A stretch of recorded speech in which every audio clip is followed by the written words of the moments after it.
Good evening. It is Wednesday, June 17th, 2015. This is the regular monthly meeting of the Urbana I.D.O.T. Traffic Stop Data Task Force. Can I have a roll call, please? Patricia Avery. Andrew Charles. Present. Shinjini Chattopadhyay. Nicole Anderson Cobb. Alejandra Cornell. Here. Eric Jacobson. Here. Will Kiles. Peter Resnick. Here. Chandra Somerville. And Paul Testa. Here. So we're still one short of a quorum. Hopefully another member will arrive in due time.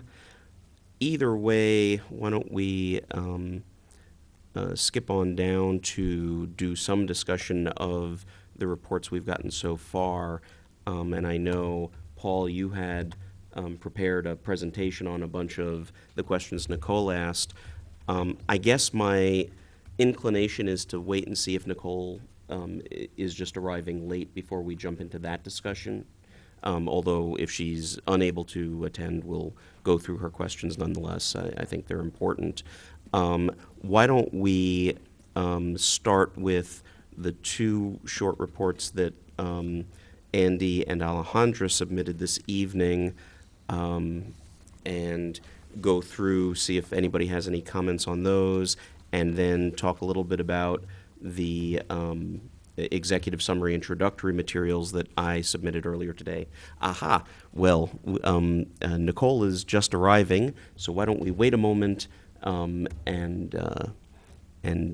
we'll go ahead and do the formal approval of the agenda. Good evening, ma'am. So with the arrival of Dr. Cobb, we do have a quorum. So why don't we go ahead and do the approval of the agenda. Do I have a motion to approve? I move the approval of the posted agenda. Do I have a second? I'll second. All right. So that's a motion by Mr. Jacobson, second by Mr. Charles. Any discussion, changes to the agenda? All those in favor, please say aye. Aye. Aye. Any opposed? All right. And then we have the May 20th regular meeting minutes in front of us. Do we have a motion for approval of those minutes? I move to approve the May 20th minutes. And a second? Second. So that's a motion by Paul, a second by Andy. Any discussion, changes to the minutes? All right. All those in favor, please say aye. Aye. Any opposed? And that motion carries as well. Great. All right. Seeing no old business, going on to new business. So the first thing in new business is discussion of the statistical analysis report. And much of this, I think, is going to center around a bunch of the questions that Nicole asked. Nicole, do you need a few moments before you want to jump into this, or would you prefer to jump in from the seat there? Either is fine. My child care help is on the way. Excellent. The body of her father, so if there is other business Why don't we move on to... to that, he should be arriving soon. That sounds great. Thank you. We all know how this goes. All right. So why don't we go ahead and discuss the information that Alejandra and Andy submitted this evening, and we'll go on from there. Do one of the two of you want to start? Alejandra, do you want to introduce the information that you handed in this evening? Sure. Basically, the committee discussed the discussions and the summary of the meeting that we have with Chief Connolly. Particular myself, I did a ride-along experience, and it happened that there was a traffic stop, and also what it would be the opinions that I have about the town hall meeting and the observations and recommendations for the report. So basically with the meeting with Chief Connolly, this is something that I already shared in the past. I said that I was glad that the opportunity to meet with him in the direction that the police department is moving. I was glad to hear his philosophy and the way that how the procedures for the traffic stop have been reviewed and changed in a way of how we can communicate better with the people when they get a stop. We also kind of discussed the limitation and the concerns that the chief has in order to provide some of the collection of data that we were requesting in the meeting. And it was because of the lack of people in the department that they were able to gather the data. The other things that we discussed was about the allocation of the police and how they need to balance community policing with crime reduction. So it's sort of like why the stop is being occurring in certainly places in our community based off the crime activities in those areas.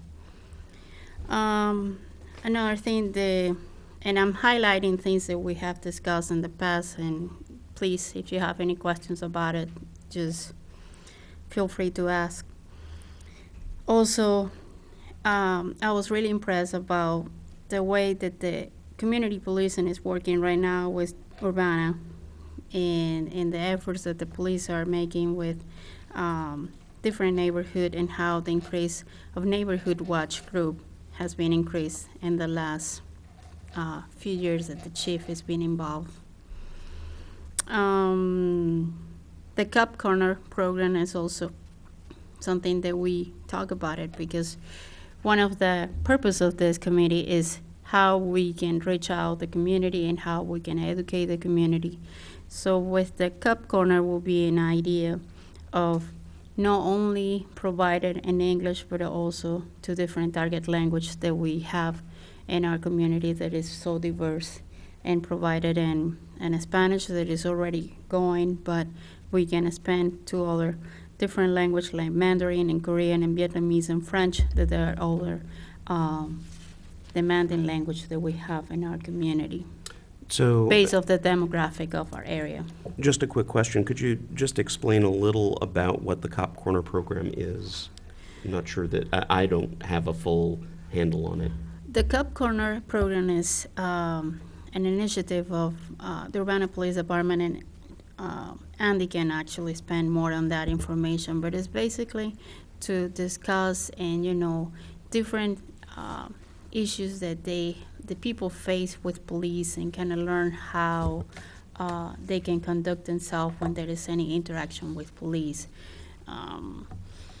And they're being basically how to ride the bike. There is also traffic stop that is being discussed. I think recently with the shooting that is happening in town, this is something that people are working about that. But there is a series of different educational programs that can tell the community what the police work is and how the expectation and responsibilities and also rights of people when interacting with police. And in the past, what I have helped is to translate the material and interpreting in Spanish the same program that they have in English. But the idea of having, a large Asian community, our large community, and we see 17% of Asian. Well, we have the university, and this is basically why we have 17%. When if we really count what is the local people without the university, that will decrease a lot, but based off the census and how it's being collected, the data, that is why we have this high percentage of 17% representing the Asian community, because this is one of our largest population in our university. The other thing, that we discuss here is about the collaboration that Chief Connolly have done with Chief Christensen at the university, reaching out the Asian community, and how that has been very successful in the way of getting and engaging with the Asian community too. He encouraged about the ride-along. I have done ride-along in the past with different police department and also with Urbana Police.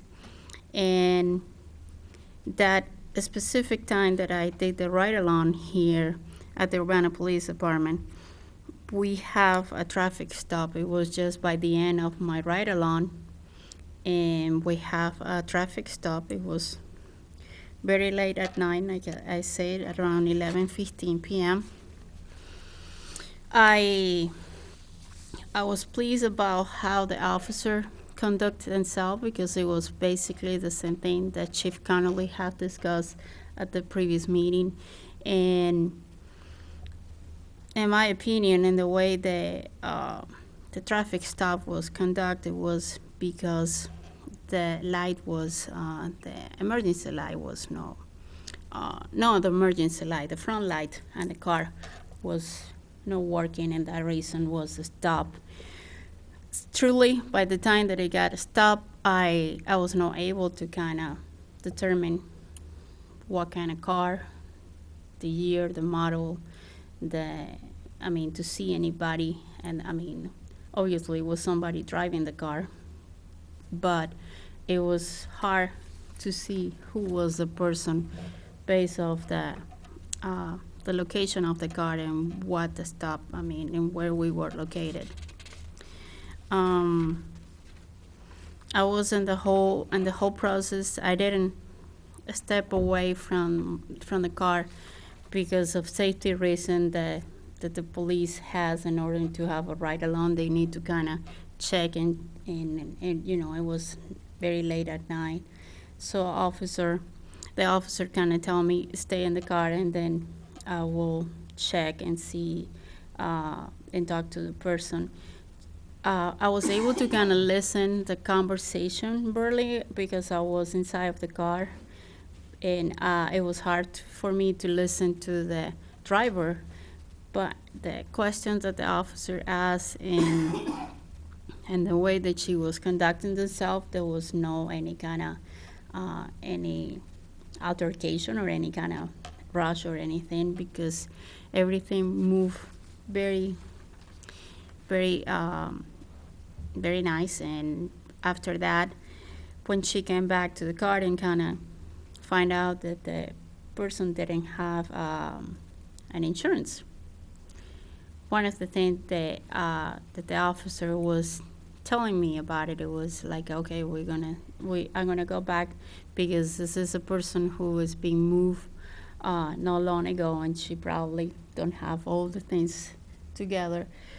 But I thought it was very nice in the way and how the officer tried to kind of help this person, who we know that anybody who's been in the process to be stopped by police always been very stressed. And the officer was able to willing to offer and say, if you haven't find your insurance card, do you have a smartphone that it can tell me that you have paid your insurance, and that can help me to at least give you just a warning, because, well, obviously I cannot let it pass the way that the light is not working, because this is something that if you go to a different city, this is something that is gonna happen. Any police can stop you for that reason. But I think that she did it, she was really helping this person in a way of getting, not getting a ticket, that she will be issued a ticket if she doesn't have a proof of insurance. And actually elevate this person, because this person say, I do have insurance and I pay, but if they don't have, that is no enough proof for a person to just say that. And she was able to kind of give her some ideas and provide time for her to kind of help him out. And I think that it was extremely nice in a way of, if we're thinking about how the people are doing and conducting themselves and trying to engage, I thought that it was very helpful. At that time, when I went with her, I was able to interact that discussion, and and obviously that was an African American person, and the officer was a white officer. So I think that even though the circumstances and the time that the person, nobody wanted to get a warning or be stopped by a police, that person felt released to getting a ticket for not having the insurance proof or proof of insurance. One question on this section, and maybe more directed toward Andy. These kinds of attempts to give the driver a chance to produce some proof on their smartphone, try and review different possibilities with them. Is this relatively officer discretion? How much instruction do officers get about going this extra mile, or is this an unusual case that is being described? I wouldn't say it's unusual, but and it's not as much driven by individual discretion as it is driven by time constraints. You know, I followed along with some of the discussions about, like, tows, for instance, of vehicles, and it's very preferable to have somebody show up and get the car on if somebody's driving with a suspended license. But if the car is in the middle of the roadway and the decision is between waiting 45 minutes for somebody to get here while other calls for service go unanswered in the city, it comes down to time constraints a lot of times. Unfortunately, we have to put sometimes a sharp point on it, as I did with one of my officers recently who was out doing a step patrol and came across a car broken down in the roadway, and they were waiting for AAA to show up and tow it. And 45 minutes later, when I contacted the officer and said, "Why are you still there?" he said, "Well, the tow isn't here yet, and they don't have money to call another tow." And I had to point out to him that his time to be there wasn't free either. As much as we can, we try to accommodate, but sometimes it's time-driven, the constraints are. All right. And as Alejandra said, if anyone else has questions as she goes, please do go ahead. But if you would, Do you have I'm sorry. a recollection just overall how long the total experience took in this case? I would say, I don't know, 25 minutes, maybe. I mean, luckily, because, you are very nervous when you get stopped anyway. And she was like, when the officer offered the opportunity to look in her phone, she was like, oh, okay. And so, thank God it was a good Wi-Fi, and, and when she was able to get online and quickly enough, but it was not really long. Eric?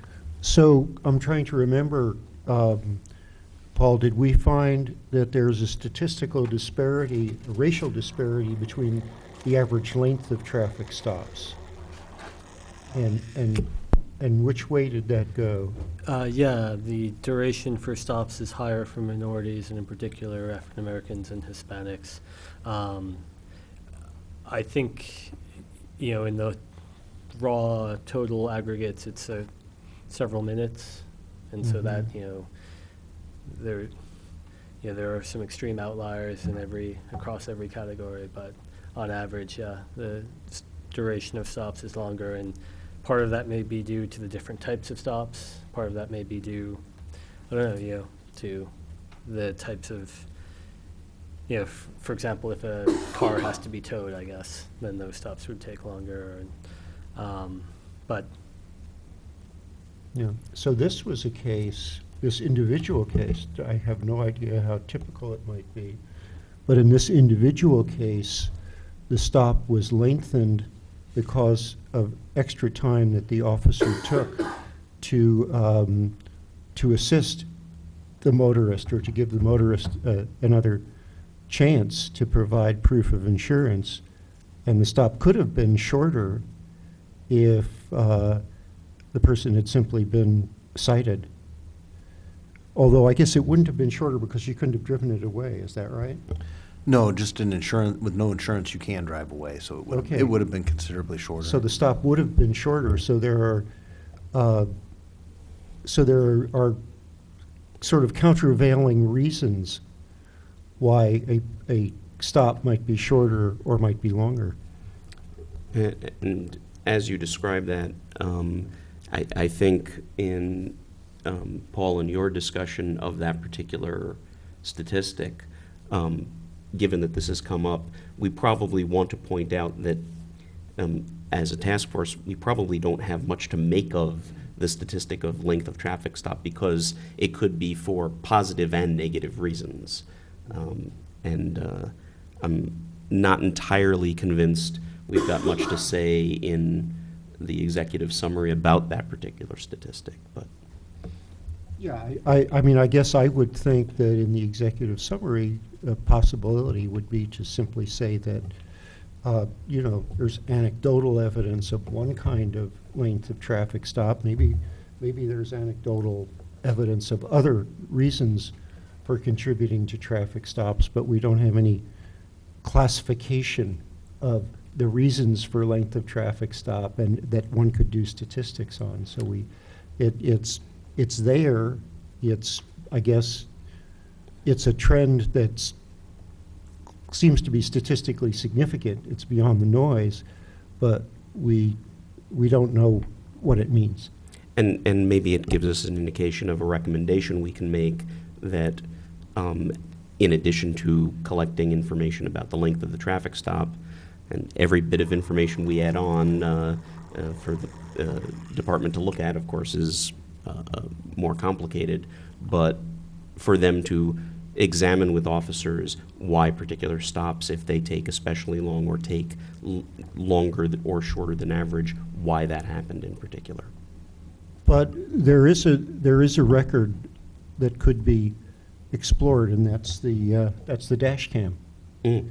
So one could look at the dash, you know, one could look at the review dash cam records, let's say from a random assortment, randomly selected assortment of traffic stops, and see when they're longer than average. You know, one maybe looking at a bunch of them, one could sort of classify the reasons.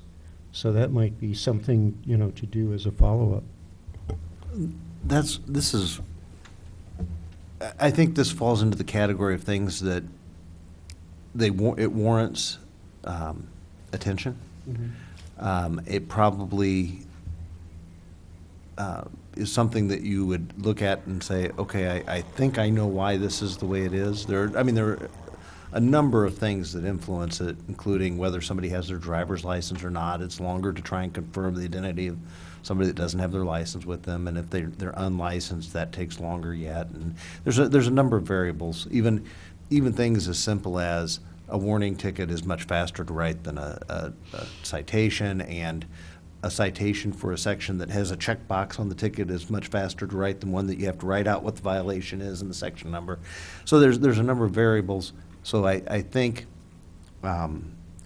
it's one of those things that periodically has to be looked at, but there's a general understanding of these are some of the things that will influence, and that's one of those things that falls to the frontline supervision, the first line supervision of your department to look at those tickets when they come in, and the I.D.O.T. information that we collect has the length of time to stop on it, and then you turn the ticket over and you see, well, this is what the ticket was for, and I can look at this and say, oh, it's for no valid driver's license, and they waited for that person to get a driver there, and so, yeah, I see that this one was 30 minutes when our normal stop is 11 or 12.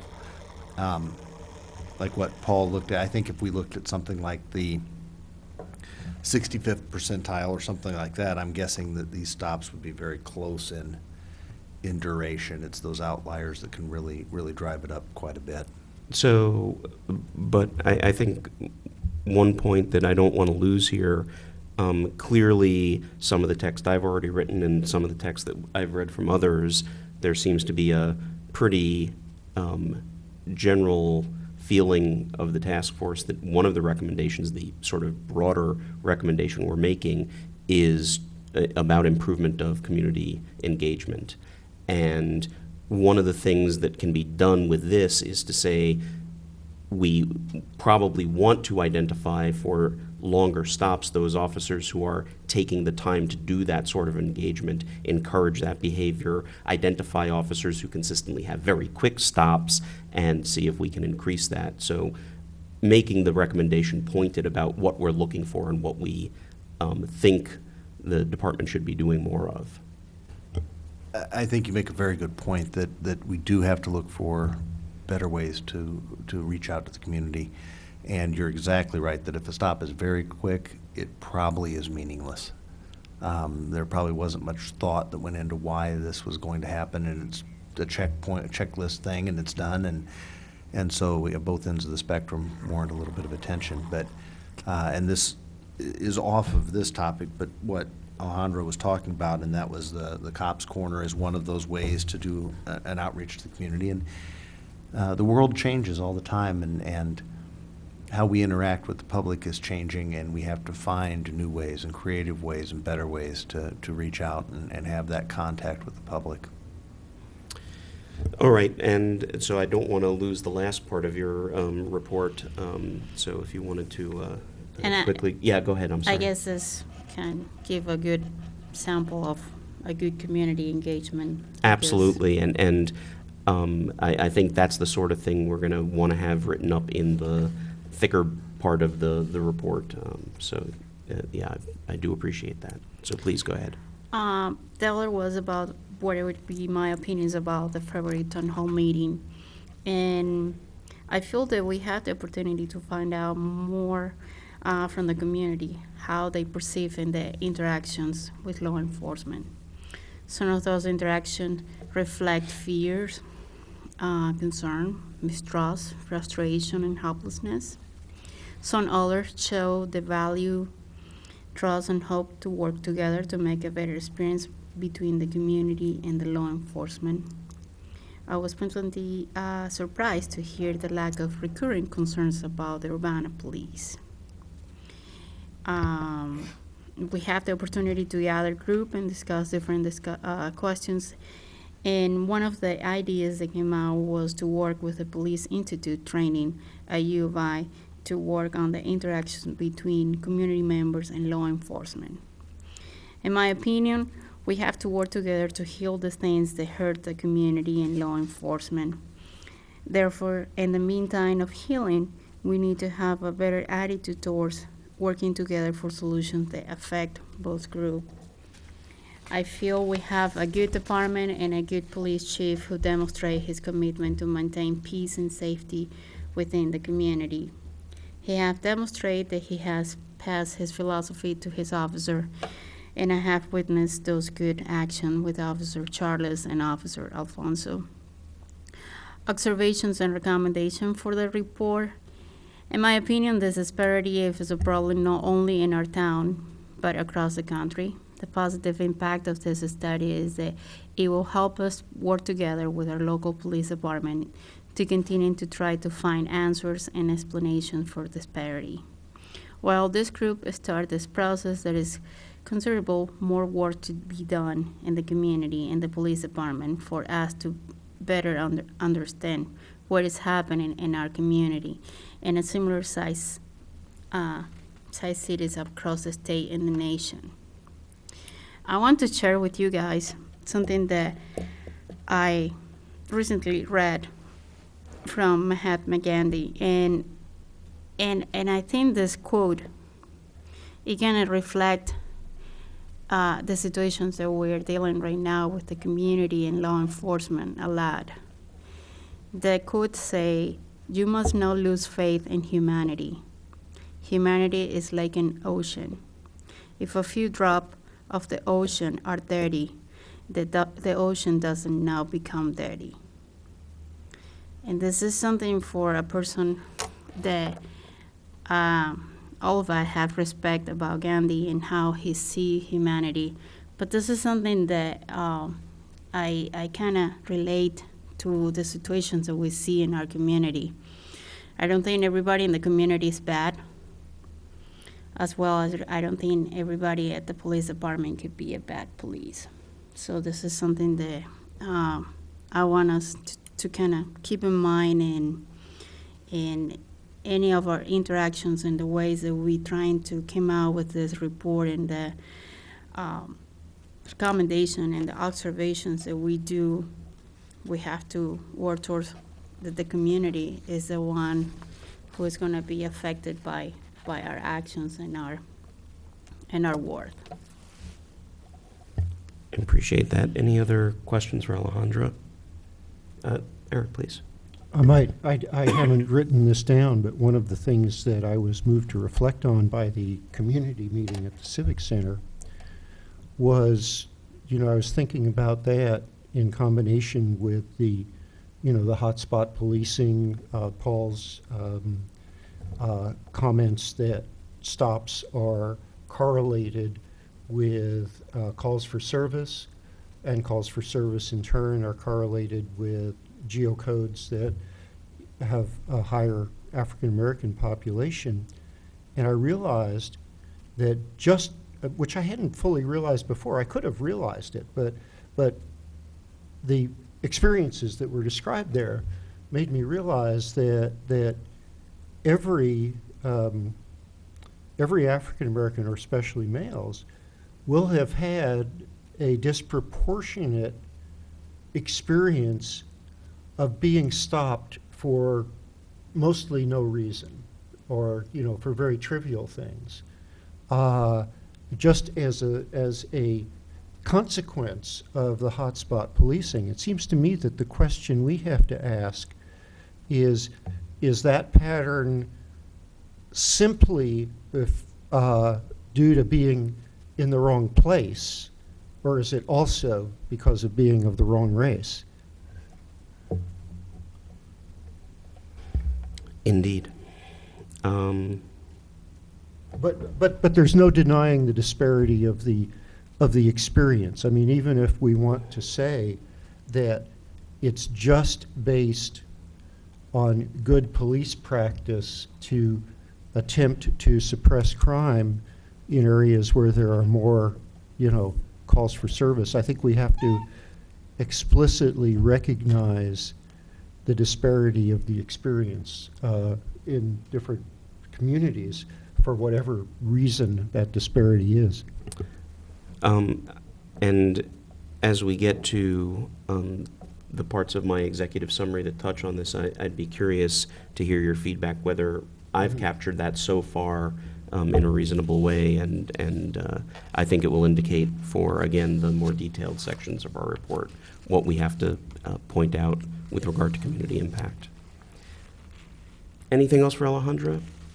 Andy, did you want to comment on your submission? Sure. As I prepared this, I realized that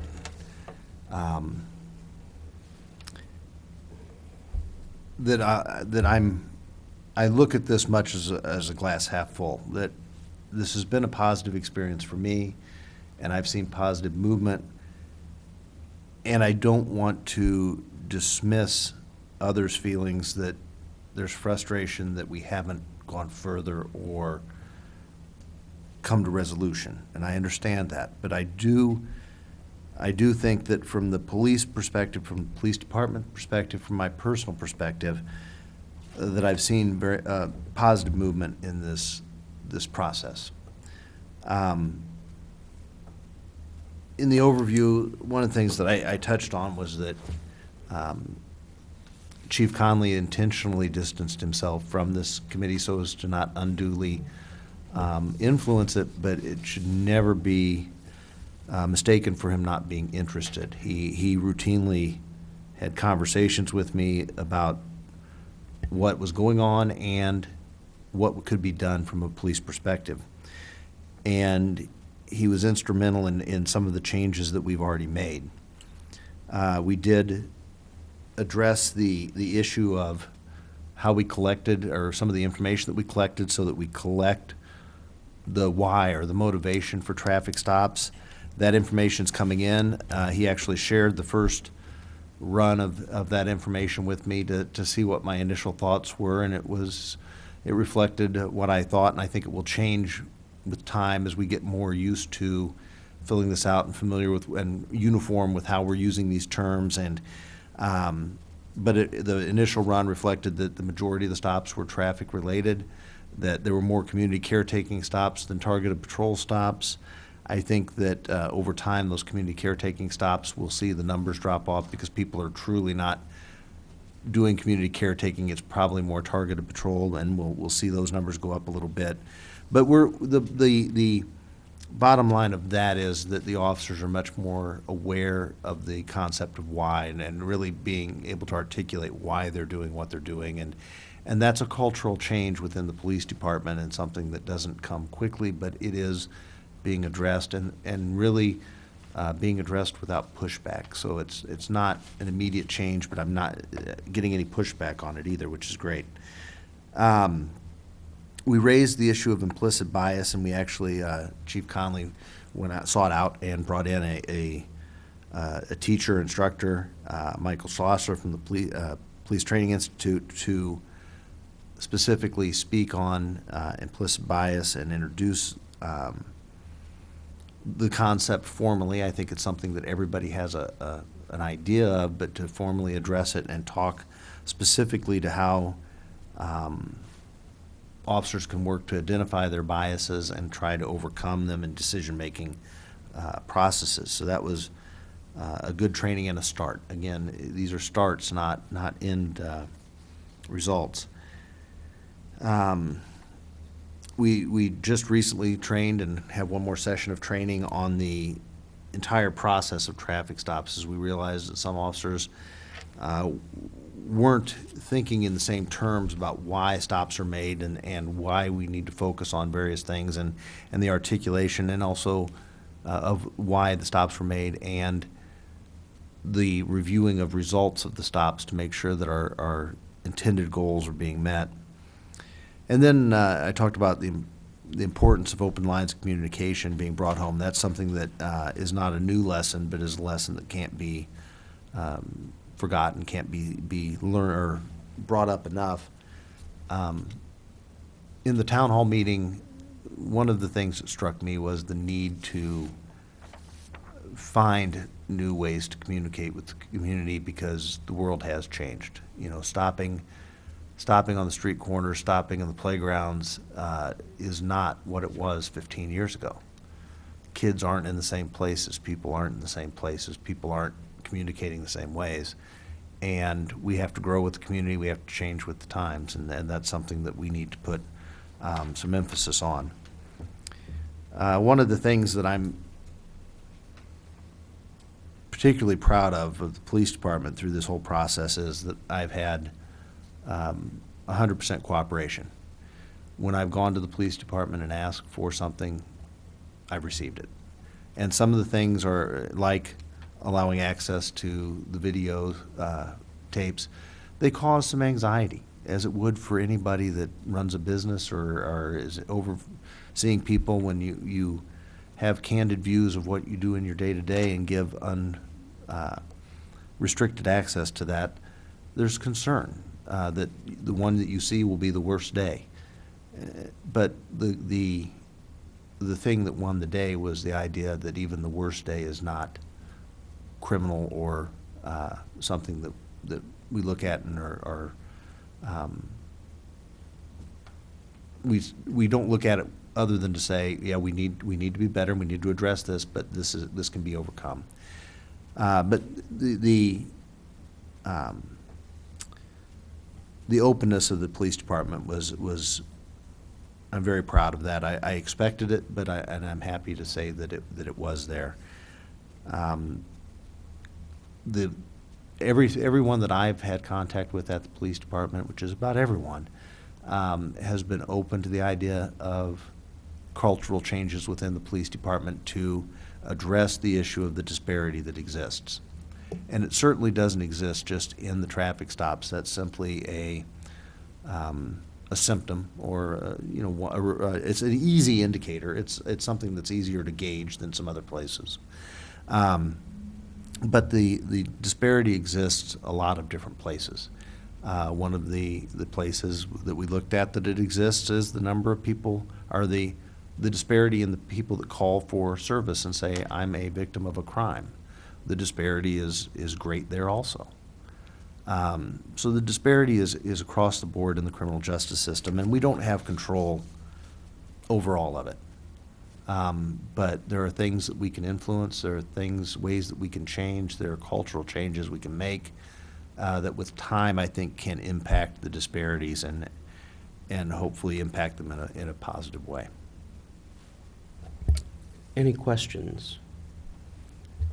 I will say I had, and I think this is just by dint of, we've talked about it so much, the discussions of implicit bias, and I'm really glad to hear that those are going over well in the department.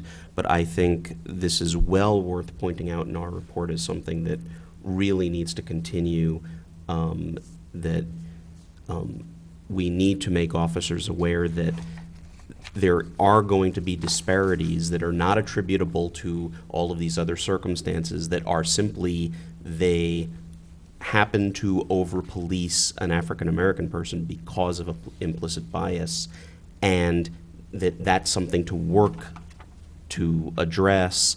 I'm wondering if we can write up a decent couple of paragraphs on that particular issue. I don't know, Eric, if you can contribute by doing a little, getting at least a paragraph or two of background research on how that works to contribute to that. But I think that would be a great section and a recommendation that we want to highlight. I think that's important stuff. Yeah, I would, I'll be glad to try to address that issue in the literature. I guess the other thing that I'm moved to reflect on is, nobody's perfect. Urbana police aren't perfect. Urbana city isn't perfect. But what has happened in Baltimore since the Freddie Gray incident is absolutely appalling, where the police appear to have simply stopped patrolling in West Baltimore. And so crimes are, not being solved or not being controlled. So I'm not claiming that we're perfect, but I think that we are, I really am pleased that we are looking to find the right balance point for that. And I think you talked a little bit about this in your report, and I think I'll at least put a short thing in our executive summary that we as a task force are well aware that this is part of a much bigger context, and that we are doing much better in some ways, but that the same kinds of issues that cause the disparities here, when amplified, result in the kinds of really horrific things that we're seeing elsewhere. And so addressing them at this small scale is an important and a useful thing to do. So I think that's well worth calling out. Yeah, Andy. I just wanted to also say that, one of the things I took away from the town hall meeting, and I came back and I think I shared this with at one time, but that it's very, so important to acknowledge everyone's concerns, even if in the light of your own concerns they seem small or insignificant. It's very important to acknowledge them, and that's something that we lose sometimes as a police department, I think. But it's also something that I hear from the police officers in the form of frustrations over, and this I think is speaking somewhat to Baltimore, with the police as a general rule want to play within the rules. As a whole, they want to play within the rules. They've chosen this profession to be within the rules, not outside of them. But they want the rules to be clear. and they don't want the rules to be decided after they take action. And I think that's some of the frustration that they want people to say, this is what, as a society, we expect from you, not go out and act, and then we'll decide if what you did was right or wrong. So, the frustrations, I can understand them from both sides, and I listened in the town hall meeting to the frustrations, and some of them I thought, that seems to me to be small, but to them it clearly was not. And I've heard the same thing when I've had a chance to speak to people that came in with complaints about the officers or sergeants, and that that to them the issue is very real, and you even if you look at it and you say, well, there's very little we could do different. In every case, there's almost always something that could be done different, something that you can glean from it, and it's important that we're in touch with that. Nicole, and then Alejandra. Good evening, everyone. Thank you for your patience and working with me. Just wanted to offer a couple of observations based on the conversation we've been having. And that is that I think that the assertion that our job is not to castigate entire institutions, that sometimes these are actors who are challenged in a particular context versus whole institutions that are at fault, is important. I think also finding a way to figure out how to communicate better with community members, absolutely vital to our conversation. However, one of the reasons that I submitted the 11-page document that I did is because I am concerned about the multiple ways in which community members are put upon in these processes. And the thing that I haven't heard us talk about, we've talked about the nature of stops, but we have not talked about, maybe to my own satisfaction, we have not talked about the issue of disparities in terms of African American and Hispanic drivers being stopped, particularly being cited multiply, and we have not talked about the economic implications of this. So part of what the issues that I've submitted for review is about having us talk about not just a breakdown in community interaction. We need to have a conversation about the economic implications of what it means to be part of a community where one is not just policed, but one is then taxed unduly. And I included information in my document on the wealth gap and the extent to which this ticketing and this disparate citing is an economic issue that further compromises communities that are already compromised. So I think I say that because this is a part of a system of behaviors that have implications. It's not just about being stopped and your boss seeing you on the side of the highway. It's not just about being inconvenienced, but it is then being taxed with the responsibility of having to then find childcare, to show up for court, and to pay a ticket. And if you can't pay a ticket, you are then entered into another system of legal complications that can further disenfranchise you. So I submitted this for everyone's review. I submit this as a public document because I want us to have a real understanding that this is not just about how people feel about one another, that these issues have economic implications for communities that can hardly afford it. So my one comment on that is, and I quite ashamedly will not expect you to have read what I submitted today, which went out at the last possible minute. But my summary of what I believe the community impact section will be really goes on at length about that. I devoted a full paragraph to specifically that issue, and the not just the financial, although I did put several sentences in about that, but also the real physical dangers that are involved with those additional stops. I am hoping that the more detailed section of the community impact goes exactly to this issue and just the things you were talking about. I think we have, as a task force, talked about those issues. We need to get them written up exactly as you've just described. So I think that's well taken, and I think it's something that we really need to concentrate on in the final report. Eric and then Andy. So I have to admit that I haven't really given that issue thought, and that's an admission, okay? That's an admission and sort of an apology. So I'm trying to think on my feet, or on the fly, how could that be addressed? Are there creative ways to address it? For example, could you apportion the cost of a citation? The quickest and easiest way would be to apportion it according to the value of the car.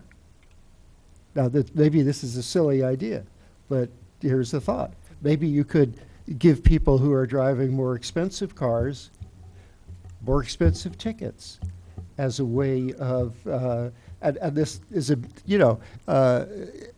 the face of it, it sounds funny, but we could brainstorm a little bit about how to possibly make this more equal, because I think we should take what Ms. Cobb said very seriously. We have this tremendous economic disparity in the country, and it's reflected here in Urbana as well as elsewhere. And if we have a system that's exacerbating that, maybe we should look at the system and try to think creatively about how that could be addressed, and at least put some thoughts about that into our report. I will say one of the things that I pointed out, taking in part from some of the findings that Paul made, was that African Americans and Hispanics end up paying higher fines. And part of the reason they end up paying higher fines is that the charges, the violations they are given tickets for, have higher fines associated with them. What are those charges? Not having a license, not having insurance, which are themselves violations that are often the result of being in financial straits in the first place. Mm-hmm. So it's this snowball effect of, if I am in a position of having a low income, maybe I'm late with my insurance payment, can't make the insurance, then I get a ticket on top of that. It's made, and that is the higher fine that I might get as a driver. And I made specific mention of this, and I do think we need to expand this. I, as you may have noticed, didn't get down to the bullet list of recommendations we might make. I'm intrigued by what you say about, interesting ideas. I'm a little loath to go too far down that path as a task force and maybe toss the ball over to the city council and say, are there things that you folks can do to address these disparities that are compounded by the situation that these folks find themselves in? Because I would welcome recommendation to the council to look at the schedule at the dollar cost of different kinds of violations, and to think about whether we should adjust those in some fashion that will not put undue burdens on people who are of lower income. I don't think that these citations are really I'd have to go back and look at our revenue stream and our budget. I don't think they're a big deal for the city. I mean, I think that in contrast to Champaign County, which apparently has lost a significant amount of revenue because not as many people speed with a 70-mile-per-hour speed limit as a 65-mile-per-hour speed limit. So it was actually, it actually hit Champaign County revenue about 1%. Made them have to cut their budget by 1% more than they otherwise would. I don't think the impact on the city would be anything like that. So, so I would certainly be, I think asking the city to consider that and to follow up on it would be a good idea. Andy, you wanted to make a comment earlier, still relevant here? Maybe. Go ahead, please. I think we have to be careful how far we go down that road. We don't have any control over it. As individual citizens, we have a voice, but I'm not sure that this is within the scope of our control. When I look at what's done as far as traffic tickets, it's very interesting. One of the most intriguing things that Paul put together to me was the 10 most common citations by race and the differences. And I understand the differences, and there are things that jump off the page. And I understand that there is a higher impact if your license is revoked and you're driving. But at the same time, there's a tremendous impact when somebody's license is revoked because they had an accident and they didn't have insurance, and now they've revoked their license, and I don't think we want to encourage that person to drive either. So there's a societal responsibility for the police, and the question comes down to is what the police do, is it consistent and is it fair? And both of those criteria need to be met. And there are times when they're not. I've told the story on myself of how I've made a change in what I did as far as my criteria for issuing citations for no insurance. In the past, if you had 2 cards that showed consistent insurance and the most recent one wasn't expired by more than a month, I would give you a warning. But then I realized that was consistent. I did it for everybody, but it wasn't necessarily fair because there are people on the lower socioeconomic stratus that would maybe not have a car that they would even keep for that long, so they wouldn't have that consistent proof of insurance. So I changed my behavior based on the reflection that I had from this. And we can always look at things that we can change to be consistent and fair, but I think there's a societal responsibility, and it's up to society to tell us through the legislature if they want to change the way we do things. There are a number. Going out and writing tickets is not high on many police officers' list of things to do, and it takes very little to encourage them to stop doing it completely. But I think there is a significant reason why traffic tickets are written. In addition, for the traffic enforcement only, but then there's a lot of reasons for the investigation, also community caretaking, but especially when talking about the traffic reasons, that societally there are a lot of reasons why it's important that we do it. The impact of a traffic accident on someone can be life-changing, even if it's not a fatal accident, and add to that the effect of if it's a hit-and-run accident or an uninsured driver accident. I mean, there are reasons why we do what we do, and it's society's place to say, change what you're doing, and then I'm pretty sure the police will be willing to do that. Eric, But- and then Nicole. But we do, I mean, we've never dealt with the citation schedule while I've been on the council. But that is set by municipal ordinance in Illinois. It's not in the state statutes. It's municipalities and counties that actually establish the schedule. So simply asking us to review that and whether we think it's the one we have is the right one. I think, and we might decide that what we have is really optimum. But I take your point that these ought to be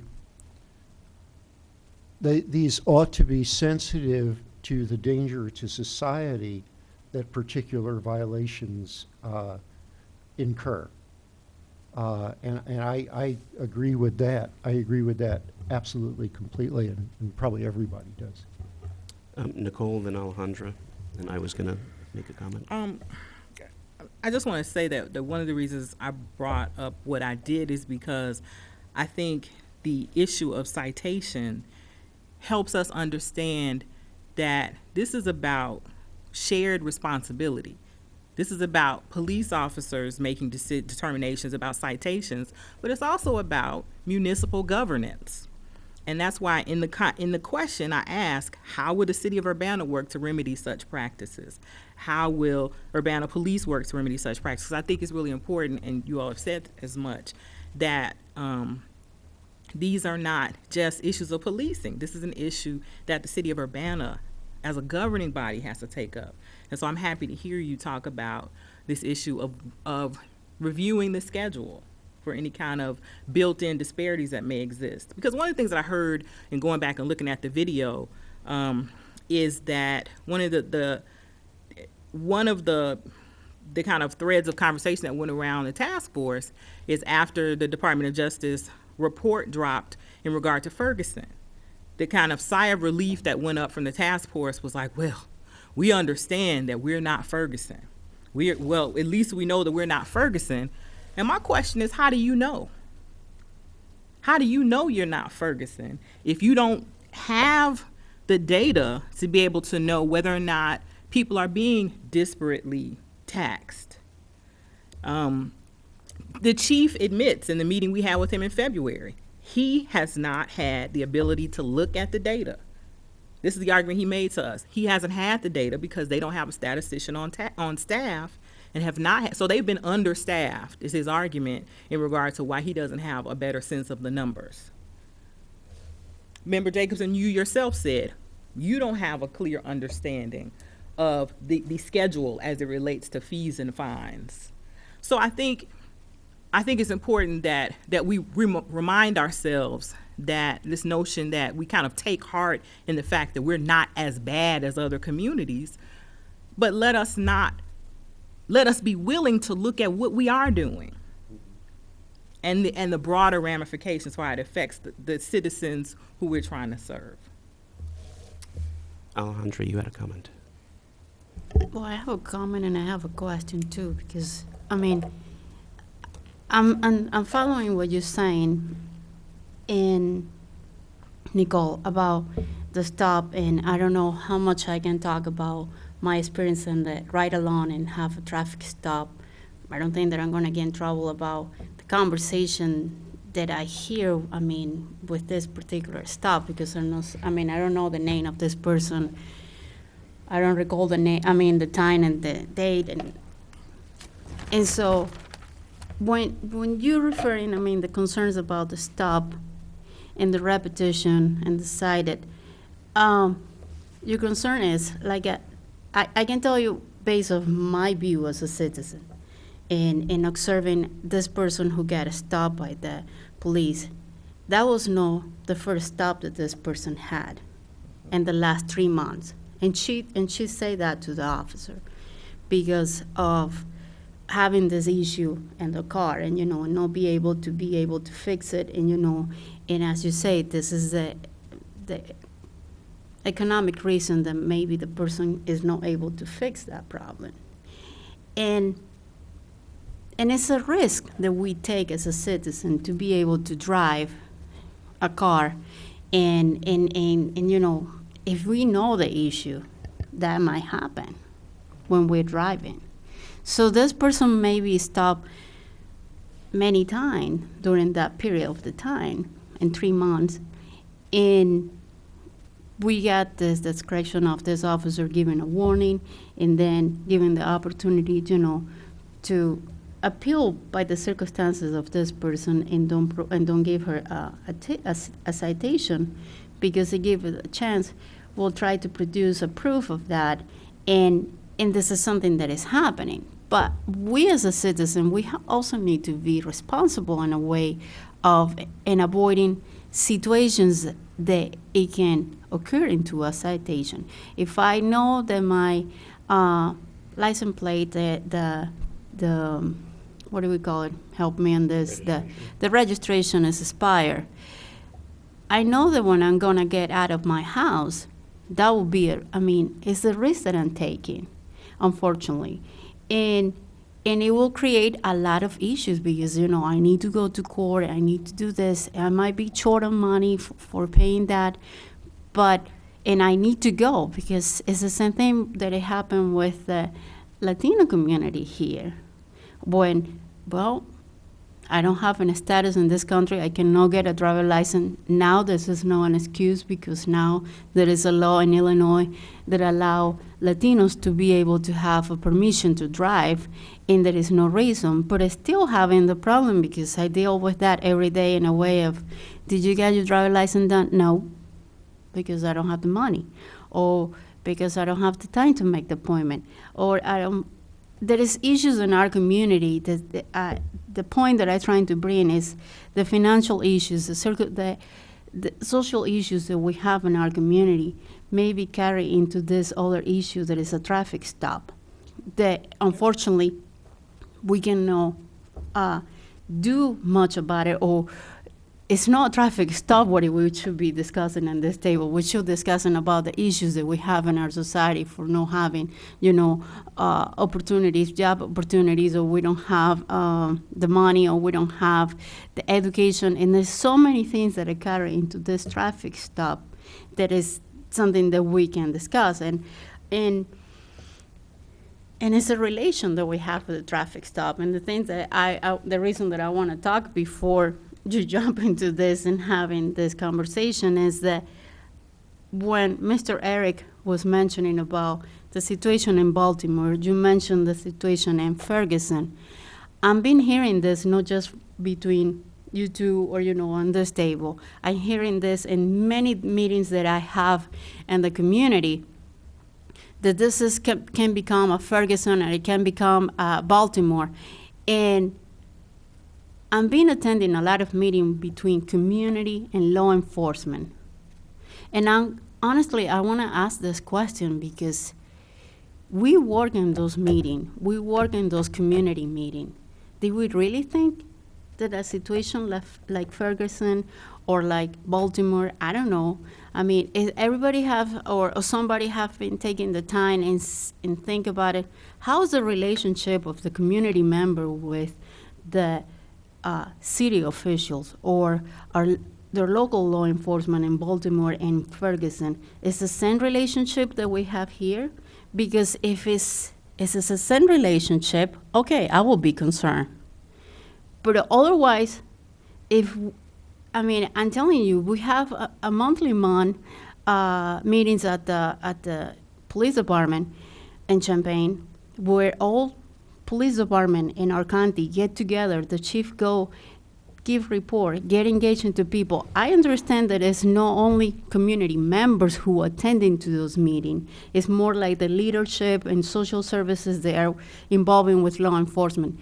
But we try to reach out and to kind of help our community to feel comfortable enough to interact and do things that I would like to ask you, do you think that the same relation that we have here, or how we are cultivating the relationship and the things that we're doing, there was the same thing that happened in Baltimore or Ferguson? And this is directly to Eric and you, because I really think I'm concerned now. Because if we are in that situation, so we need to really talk about it and say, hey, you know what?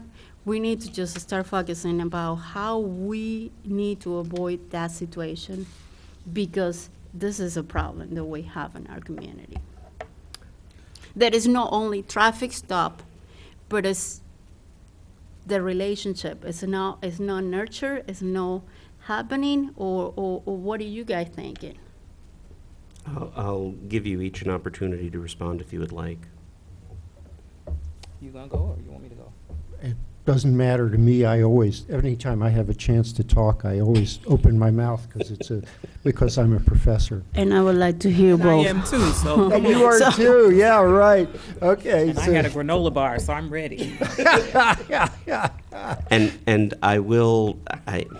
it's an important discussion, and I hate to even mention that we do have time constraints here, and clearly we're going to have another meeting in the interim at some point, but Yeah. do try and be direct with your answers as you can. No, so I think that, no, I think we're way better than Baltimore. I think we're way better than Ferguson.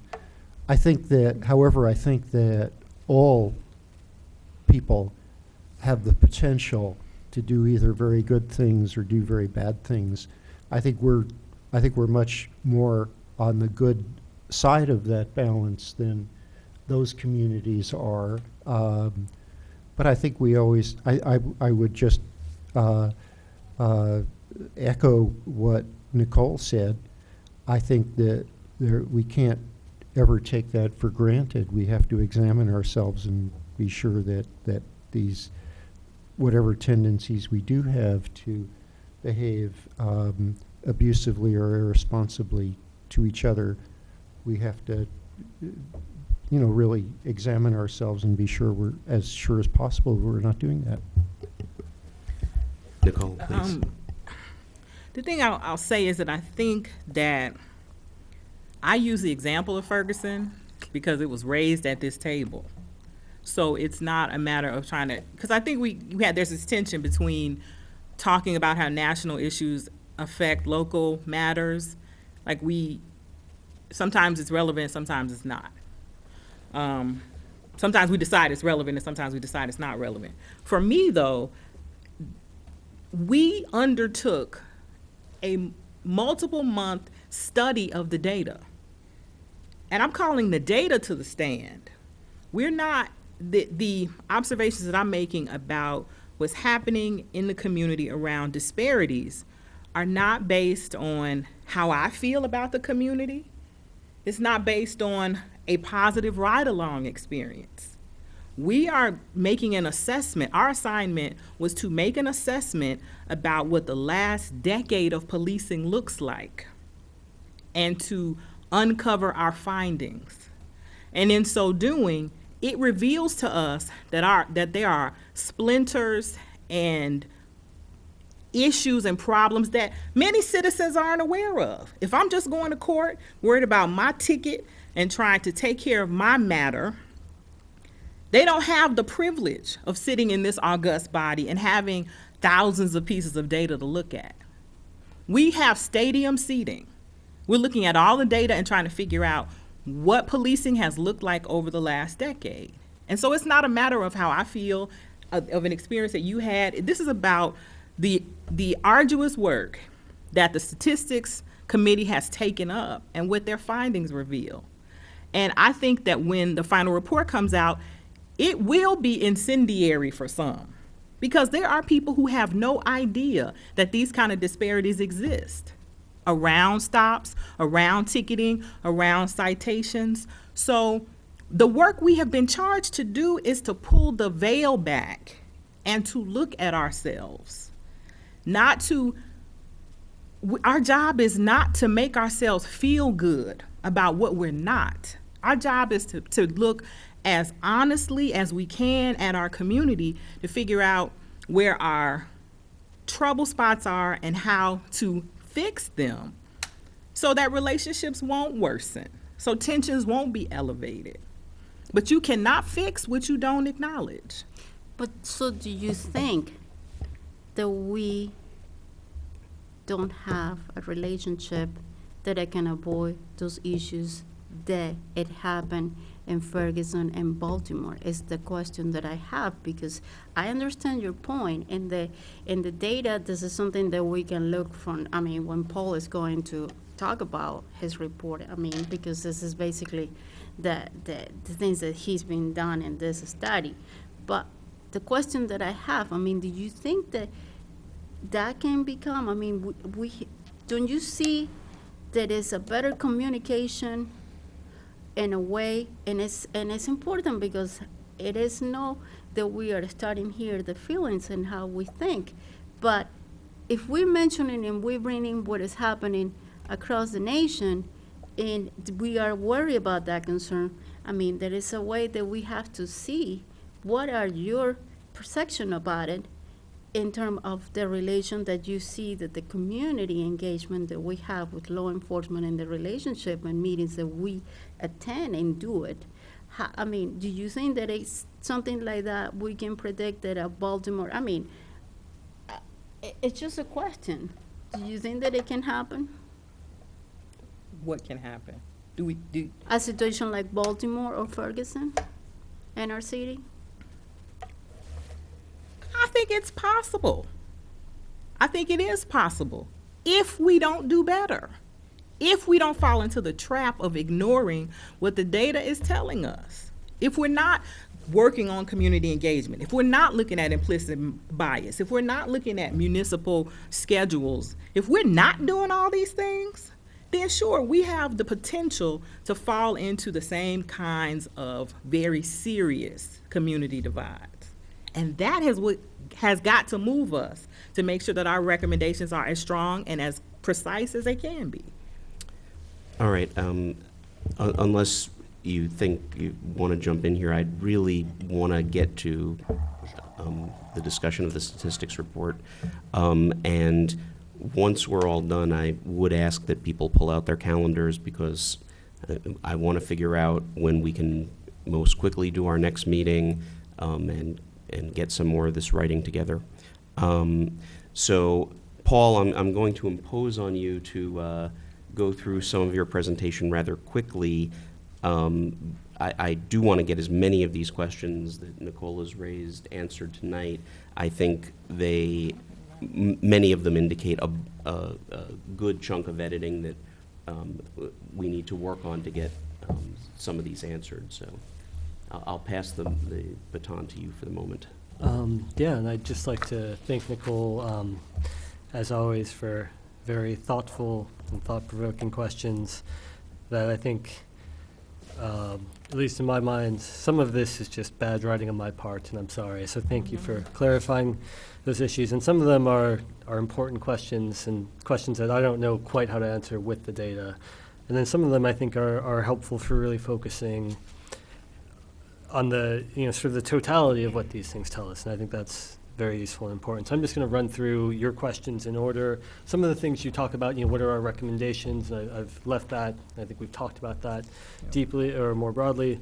The one thing I think we might consider is that, some states have programs for sort of providing car insurance for low-income individuals. If you have a certain income under a certain threshold and drive a car that is, worth it below a certain value, contract with insurance providers to provide, a cheaper premium and a lower kind of max cap coverage. And it looks like Detroit has looked into doing a similar program. Whether Urbana is large enough of a market to attract that, but it's something that we could say is worth considering. So just first off,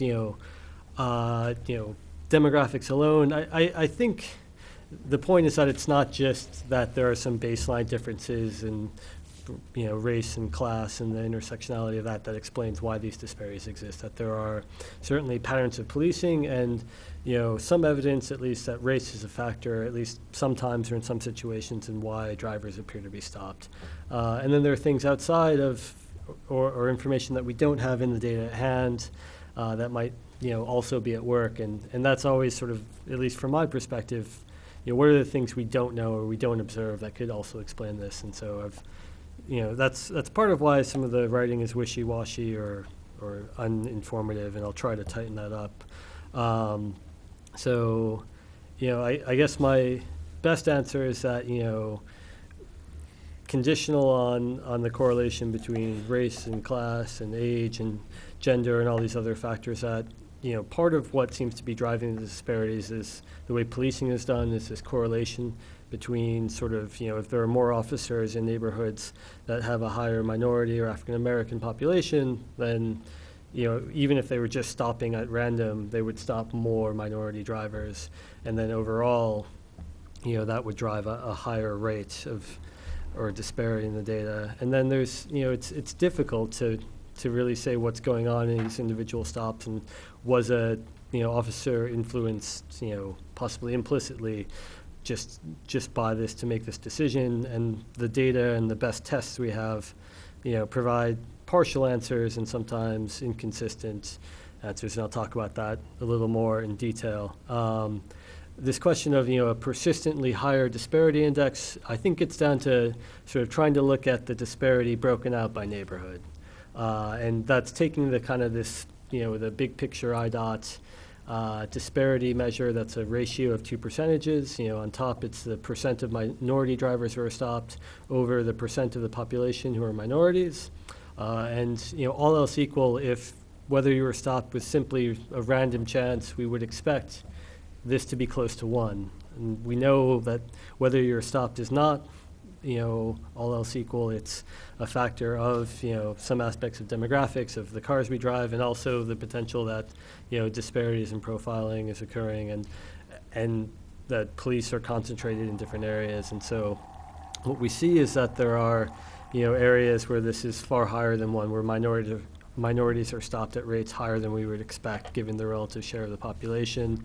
One of the problems with breaking this down or disaggregating this is that there are some neighborhoods, and I'll talk about this more, I guess, and then the persistently higher part is just that the neighborhoods, the geocodes where we see this above average thing are consistent over time, that it's the same areas over and over. And I'll over the next couple of days, rewrite and edit and try and clarify these things.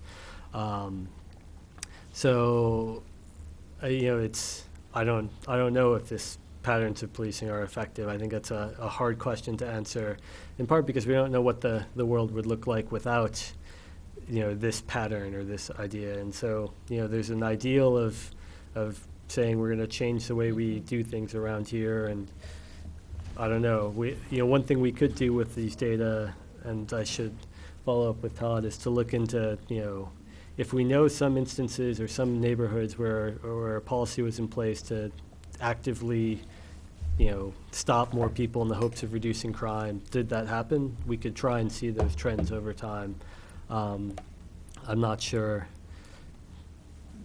I can look into that. It would take some new data. Confounding, I guess this is bad writing on my part, and what I meant here was not that it's sort of confusing that demographics or policing or profiling could explain these disparities, but that there are, potentially some things that are left out that we can observe, that, it's the fact that police are engaging in a high proportion of investigative or targeted patrols, or that the driving population in Meadowbrook Park is different than what the census says the minority population is, that make it hard to say, conclusively what the data are telling us.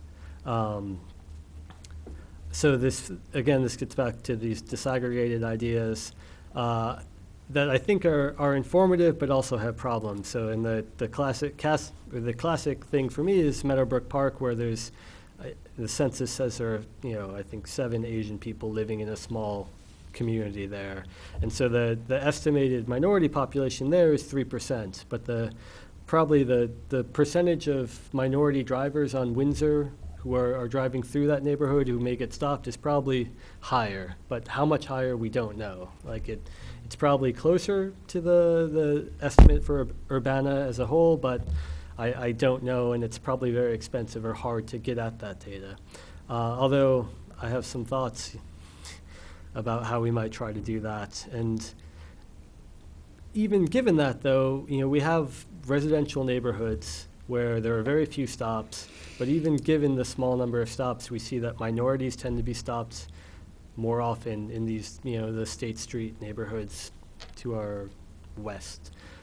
Yeah, to our west. And I think that raises the question, why are they being stopped? Is it because, they drive, maybe drive older cars that have equipment problems and, officers make those stops? Or is it because, implicitly officers are more likely to notice them, or, some other sets of explanations that could explain this? But it does seem like, race is a factor. And I think that's something that should concern us, or we want to consider and address.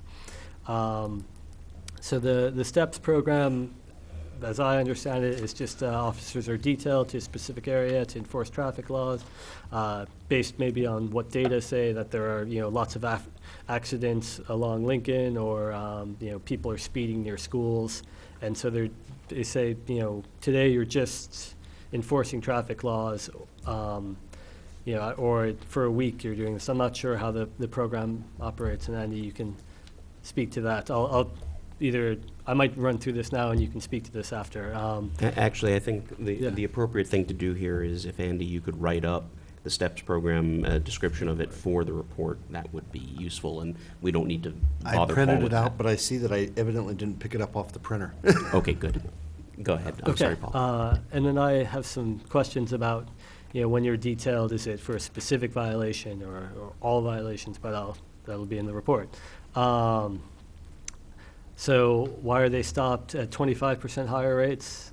I don't know. That's a good question. Again, it could be that STEPS enforcement is correlated or closer to neighborhoods where African Americans are more likely to drive, and that what we're using to estimate the disparity is for Urbana as a whole. This 17% figure or 16% is a rough calculation, and that the actual a better estimate would maybe have a higher portion. It could be that race is still a factor, that they're more likely. It could be that, again, demographic things related to types of cars is at work here too. I don't have a good answer there. I feel like that's my answer to all of your questions is I don't know, but I'm trying to at least explain what I was going through. So why are they stopped at even higher rates? I think it, again, gets to these factors that we've been struggling with. So, the veil of darkness is, I think, an interesting test in theory, and in practice it's frustrating because, the interpretation is not consistent across all the different ways you could run it. And so I don't know how to interpret that. There are some ways and some reasons you could say, so the basic idea is that if you just say minorities versus whites when it's light or dark, or minorities, when it's dark out, are minorities less likely to be stopped, that would be evidence of racial profiling or of race or some, observable characteristic factoring into the decision of why they were stopped. And the models don't seem to support that. Although if you want to say, well, this isn't just a random experiment, there's lots of other additional things like the time of day, people drive at different times in the population, and we want to control for that. And over the, year to year, there's variations in the size of the police force, and so we don't want the same model for all the data. We want it to vary by year. That you get these complicated models, which are even harder to interpret, but then yield some results where the little line is below zero in some cases. And so at the end of the day, when this test has been done in big metropolis cities where there's lots of data and it's very easy to say it's significant or not, it's a consistent result. It doesn't matter how you do it. In Illinois or in Urbana, even though we've got 10 years of data and 3,000 stops, when you slice it down to just this little inner twilight period, you're getting only a couple hundred stops a year, and then it makes it harder for the model to work. So a null result doesn't mean profiling isn't recurring. Conditional result that between the hours of 5 and 7 in some years, the test suggests evidence of race or observable factors influencing the decision is sort of an inconclusive or suggestive in part, but it's by no means clear cut one way or the other. So, And yeah. let me ask you to pause here for a moment. watching the clock. Yeah. I think what I'd like to do, and it is up to the task force, is to give the public an opportunity to do public input. Clearly, we've got to go through these questions in more detail. And I would like to leave some more opportunity. One of the things that Todd suggested as far as scheduling is whether it's during the day or in the evening as people are able, we can also do the conference room upstairs, a smaller venue, obviously still open to the public, but be able to plow through some of this in a more detailed fashion. Are folks okay with pausing at this point, letting public input take place, and then we'll reschedule and have some more interaction either later this week or more likely early next? Any problems with that? That's fine. Okay, so let me at this point, thank you, Paul, and Sorry. no, this is exactly what happens as we get to these last parts of the report, and we'll clearly need to plow through more of this. Let me invite any public input that might be there.